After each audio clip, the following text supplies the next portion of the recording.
जय हिंद। नमस्कार प्यारे साथियों, कैसे हैं आप सभी लोग। उम्मीद करते हैं कि आप सभी लोग अच्छे होंगे और आप सभी लोग की तैयारी जो है बिल्कुल ही अच्छी तरीके से चल रही होगी।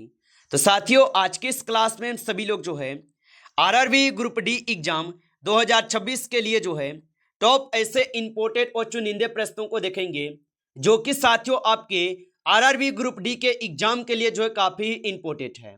तो आप इस क्लास को बिल्कुल अच्छे से देखिएगा और इस क्लास में दिए जाने वाले इन सभी क्वेश्चनों को आप अच्छी तरीके से जरूर याद कर लीजिएगा, क्योंकि साथियों आपके पास समय क्या है, तो मात्र 15 से 16 दिन बचे हुए हैं, क्योंकि आपका एग्जाम साथियों 3 अगस्त से स्टार्ट होगा और 21 अगस्त तक आप लोग का एग्जाम चलने वाले हैं आपके ग्रुप डी का।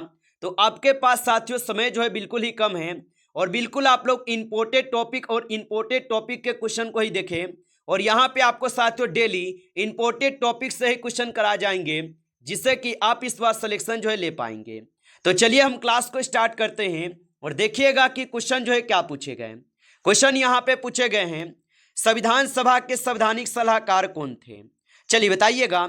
ये सभी के सभी क्वेश्चन काफी इंपोर्टेंट और चुनिंदे क्वेश्चन हैं और यहाँ से क्वेश्चन आपके हर एक शिफ्ट में साथियों पूछे जाएंगे।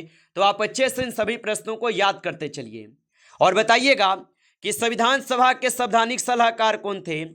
तो संविधान सभा के संवैधानिक सलाहकार BN राव थे। ऑप्शन यहाँ पे सी सही जवाब है। आगे देखिए अगला प्रश्न यहाँ पे है, निम्नलिखित में से कौन सा बंदरगाह प्राकृतिक बंदरगाह नहीं है।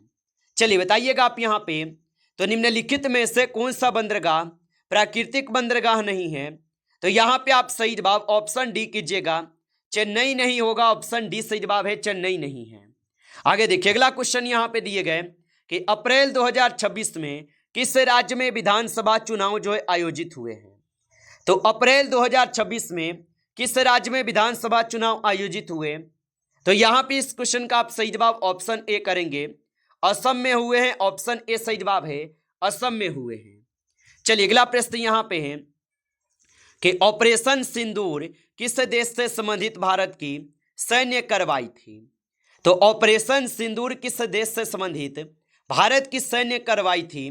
तो याद रख लीजिएगा ये हो जाएंगे पाकिस्तान के। ऑप्शन यहाँ पे बी सही जवाब है, पाकिस्तान के होगा।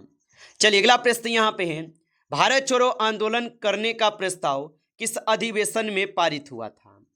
तो भारत छोड़ो आंदोलन प्रारंभ करने का प्रस्ताव किस अधिवेशन में पारित हुआ।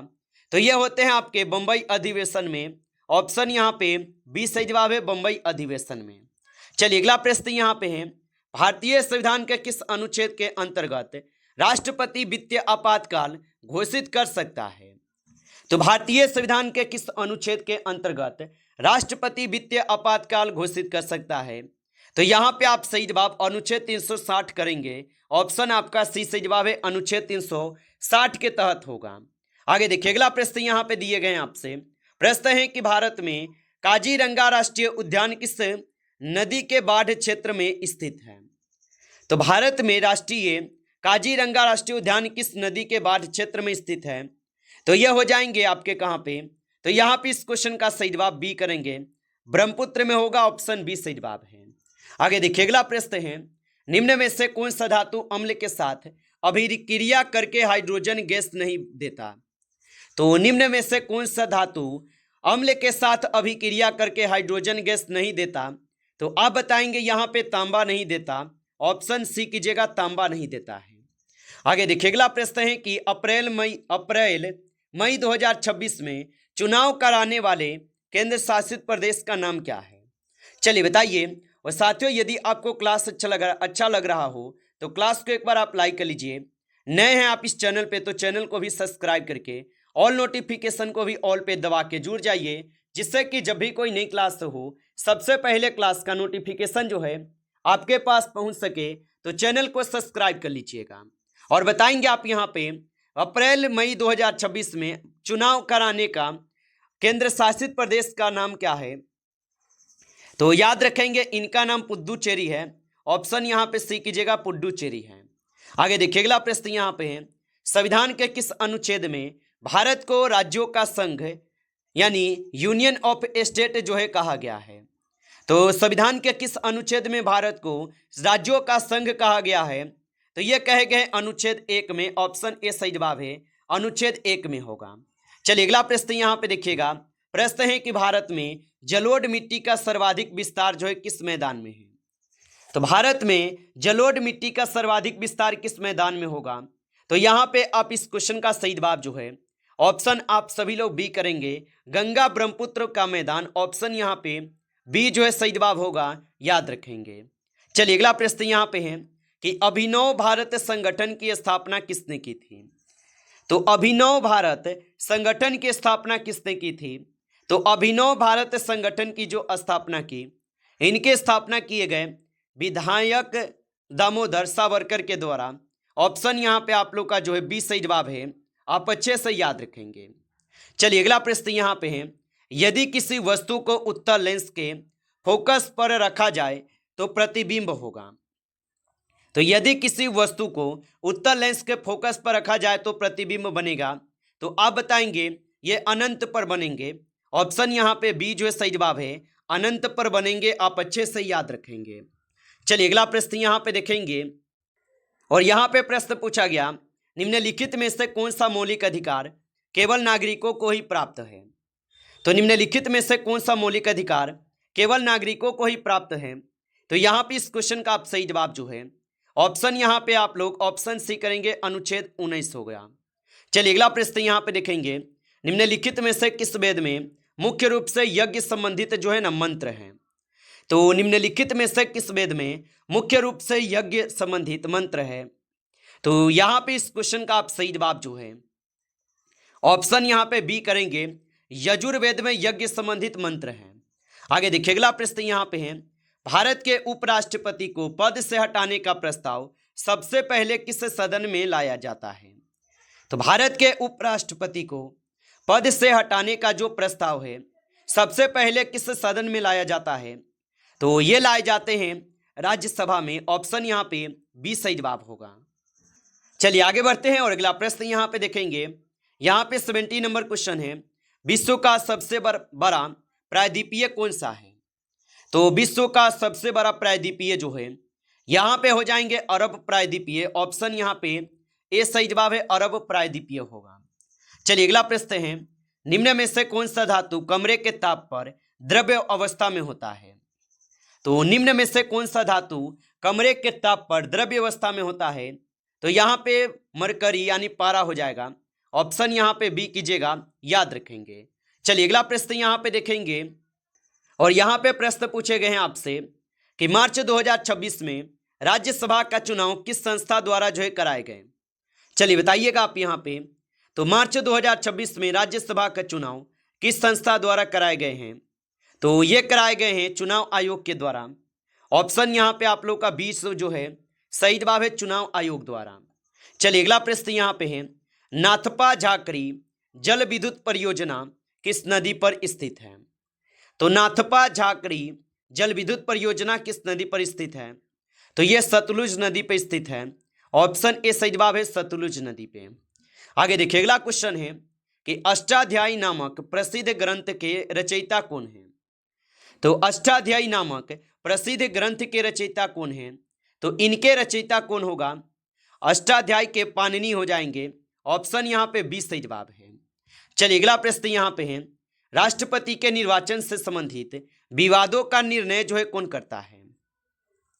तो राष्ट्रपति के निर्वाचन से संबंधित विवादों का निर्णय जो है सर्वोच्च न्यायालय करते हैं। ऑप्शन आपका सही जवाब होगा, सर्वोच्च न्यायालय। चलिए आगे देखिए अगला क्वेश्चन है, विद्युत धारा तापीय प्रभाव किस नियम पर आधारित है। तो विद्युत धारा का तापीय प्रभाव किस नियम पर आधारित है। तो ये हो जाएंगे आपके जूल का नियम पे। ऑप्शन यहाँ पे बी सही जवाब है, जूल के नियम पर। आगे देखिए अगला प्रश्न यहाँ पे है, मानव मस्तिष्क का संतुलन नियंत्रण करने वाला भाग कौन सा है। तो मानव मस्तिष्क का संतुलन नियंत्रण करने वाला भाग कौन सा है। तो यहाँ पे सही जवाब ऑप्शन आप सभी लोग का जो है सी होगा, सेरिबेलम है। ऑप्शन सी सही जवाब है। चलिए अगला प्रश्न यहाँ पे देखेंगे, भारतीय संविधान के किस अनुच्छेद के अंतर्गत सर्वोच्च न्यायालय को परामर्शी अधिकार प्राप्त है। तो भारतीय संविधान के किस अनुच्छेद के अंतर्गत सर्वोच्च न्यायालय को परामर्शी अधिकार प्राप्त है। तो यहाँ पे 25 का सही जवाब ऑप्शन यहाँ पे जो है आप सभी लोग का सी है, अनुच्छेद 143 के तहत। ऑप्शन यहाँ पे सी सही जवाब है। आगे देखिए अगला प्रश्न है कि अरब यात्री अल बरूनी भारत किसके शासनकाल में आया था? तो अरब यात्री अल बरूनी भारत किसके शासनकाल में आया था? तो ये आए थे आपके मोहम्मद गजनी के शासनकाल में। ऑप्शन यहाँ पे आपका जो है बी सही जवाब है, मोहम्मद गजनी के शासनकाल में होगा। चलिए अगला प्रश्न यहाँ पे देखेंगे और यहाँ पे 27 है, यदि किसी वस्तु का त्वरण शून्य हो तो उसका वेग जो है होगा। तो यदि किसी वस्तु का त्वरण शून्य हो तो उसका वेग होगा, तो आप बताएंगे नियत यानी स्थिर रहेगा। ऑप्शन यहाँ पे आपके सी सही जवाब है। ऑप्शन यहाँ पे सी सही जवाब है। अगला प्रश्न यहाँ पे है कि अप्रैल मई 2026 में विधानसभा चुनाव वाले राज्यों की संख्या जो है कितनी थी? तो अप्रैल मई 2026 में विधानसभा चुनाव वाले राज्यों की संख्या कितनी थी? तो इनकी संख्या की अगर बात करें तो इनकी संख्या क्या हो जाएंगी? तो यहाँ पे 28 नंबर क्वेश्चन जो है सभी लोग कमेंट करके बताइए, सभी लोग। चलिए अगला प्रश्न यहाँ पे देखेंगे और यहाँ पे प्रश्न है कि पंचायती राज व्यवस्था की सिफारिश किस समिति ने की थी? तो पंचायती राज व्यवस्था की सिफारिश किस समिति ने की? तो ये किए थे बलवंत राय मेहता समिति। ऑप्शन यहाँ पे बी सही जवाब है, बलवंत राय मेहता समिति किए थे। आगे देखिए अगला क्वेश्चन यहाँ पे है, दीवान ए रियासत विभाग की स्थापना किसने की थी? तो दीवान ए रियासत विभाग की स्थापना किसने की थी? तो इनकी स्थापना अलाउद्दीन खिलजी किए थे। ऑप्शन सी सही जवाब है, अलाउद्दीन खिलजी किए थे। चलिए अगला प्रश्न है, संसद के दोनों सदनों की संयुक्त बैठक की अध्यक्षता कौन करता है? तो संसद के दोनों सदनों की संयुक्त बैठक की अध्यक्षता कौन करता है? तो ये लोकसभा अध्यक्ष करते हैं। ऑप्शन सी सही जवाब है। चलिए अगला प्रश्न यहाँ पे है, निम्नलिखित में से कौन सा धातु विद्युत का सुचालक है? तो निम्नलिखित में से कौन सा धातु विद्युत का सुचालक है? तो यहाँ पे सही जवाब ऑप्शन आप सभी लोग का जो है यहाँ पे क्या होगा? तो सी हो जाएंगे, ग्रेफाइट होगा। ऑप्शन सी सही जवाब है। चलिए अगला प्रश्न यहाँ पे है कि दीवान ए इलाही को स्वीकार करने का जो पहला व्यक्ति था ये कौन था? तो दीवान ए इलाही को स्वीकार करने वाला पहला व्यक्ति कौन था? तो ये थे बीरबल। ऑप्शन यहाँ पे बी सही जवाब होगा, बीरबल था। आप अच्छे से याद रखेंगे। अगला प्रश्न यहाँ पे है कि सर्वोच्च न्यायालय के न्यायाधीश को पद से हटाने की प्रक्रिया क्या कहलाती है? तो सर्वोच्च न्यायालय के न्यायाधीशों को पद से हटाने की जो प्रक्रिया है यह महाभियोग कहलाता है। ऑप्शन ए सही जवाब है, महाभियोग कहलाते हैं। चलिए अगला प्रश्न यहाँ पे है, निम्न में से कौन सा हार्मोन रक्त में शर्करा के स्तर को कम करता है? तो निम्न में से कौन सा हार्मोन रक्त में शर्करा की स्तर को कम करता है? तो यहाँ पे इस क्वेश्चन का आप सही जवाब जो है ऑप्शन यहाँ पे बी करेंगे, इंसुलिन होगा। ऑप्शन बी सही जवाब है, इंसुलिन है। नमस्कार साथियों, इस क्लास में जो है टॉप आपके 35 क्वेश्चन थे जो काफ़ी इंपॉर्टेंट क्वेश्चन थे। साथियों यदि आपको क्लास अच्छा लगा हो तो क्लास को लाइक कर लीजिए। नए हैं आप इस चैनल पे तो चैनल को भी सब्सक्राइब करके ऑल नोटिफिकेशन को भी ऑल पे दबा के जुड़ जाइए, जिससे कि जब भी कोई नई क्लास हो सबसे पहले क्लास का नोटिफिकेशन जो है आपके पास पहुंच सके। तो आप इस चैनल को सब्सक्राइब कर लीजिए। चलिए फिर मिलते हैं आपसे एक नेक्स्ट टॉपिक के साथ नेक्स्ट क्लास में। तब तक के लिए जय हिंद।